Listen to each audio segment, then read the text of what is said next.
I'm Dan Fitzpatrick at stockmarketmentor.com on Tuesday, April 3rd.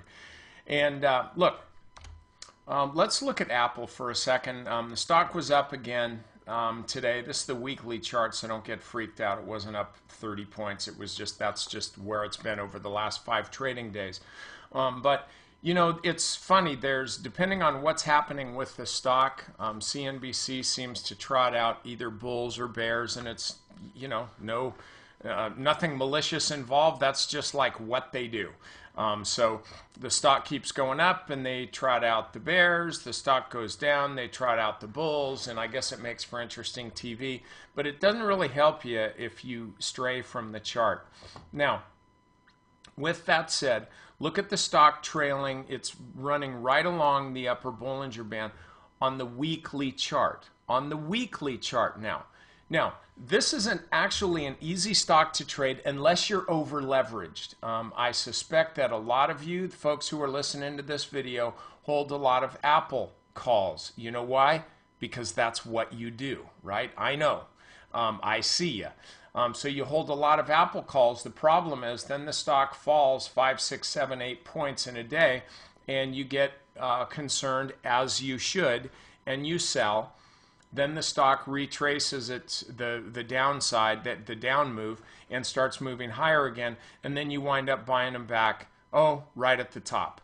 So don't do that. If you're going to trade calls, and frankly, when a stock's $630, there's nothing wrong with trading call options. In fact, by the way, in a few weeks, I'll be teaching an online option course where I talk about that very thing, how it's really foolish to buy the stock when you can buy particular options that give you literally the same exposure, and I'm talking dollar for dollar, for the fraction of the price. But I want to just stick with this. Let's assume you're trading the stock.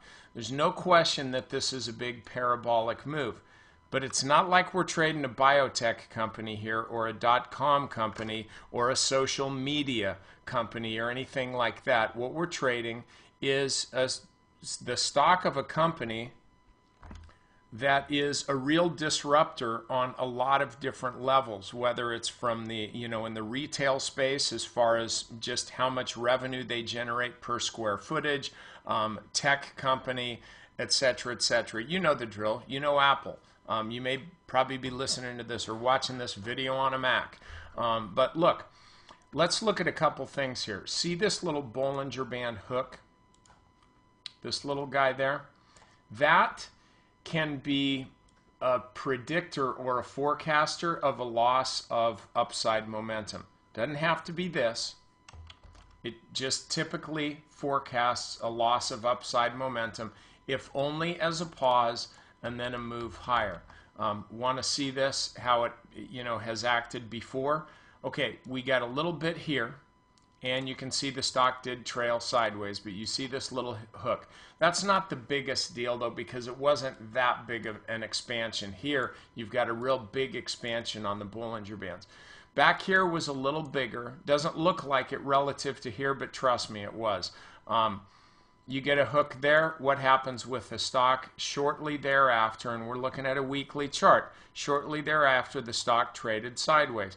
Don't you look at this chart right now and kind of get the sense that maybe this stock isn't going to keep going up into the stratosphere, but it might just kind of trail sideways for a bit?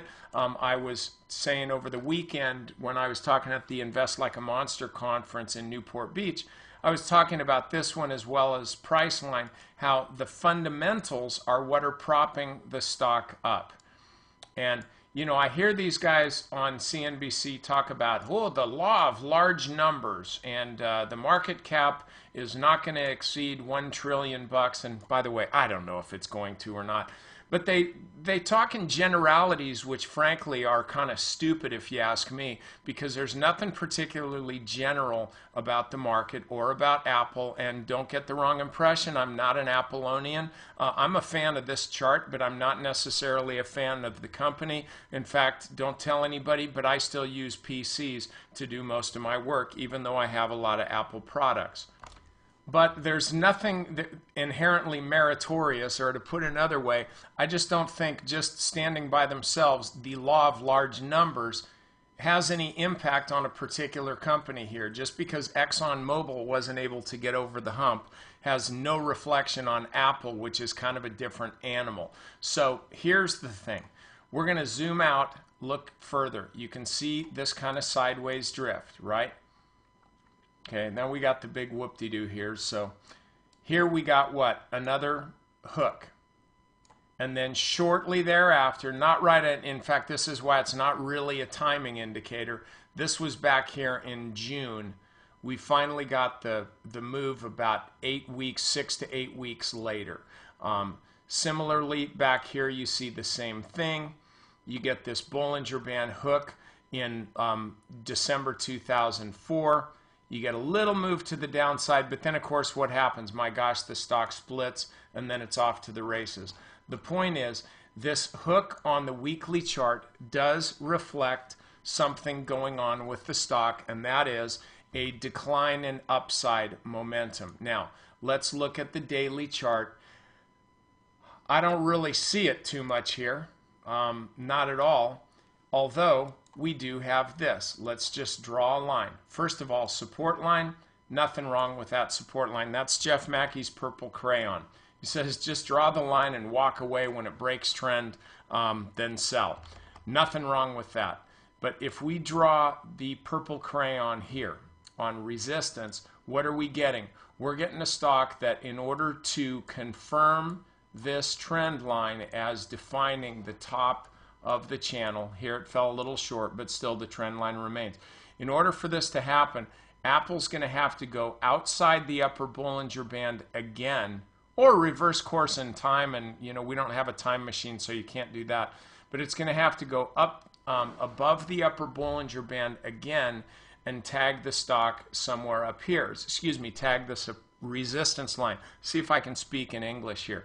It's going to have to go above the upper Bollinger Band again and tag the resistance line in order to maintain this trend. I just can't see it doing that. I can see it continuing to drift sideways here, but ultimately I think you're going to get a little tapering off just like we've had here. So what's the prognosis on Apple? I think the stock still goes higher. It's ripe for a little correction. Don't be over leveraged on your calls. That's just silly.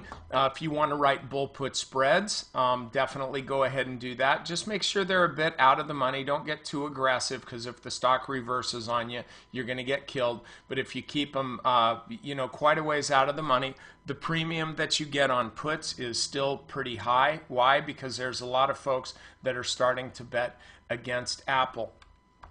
But just know that if Apple comes back down, and it's just a couple of trading days ago when Apple was down below 600, now it's 630 bucks. What's that? 5% higher than it was here.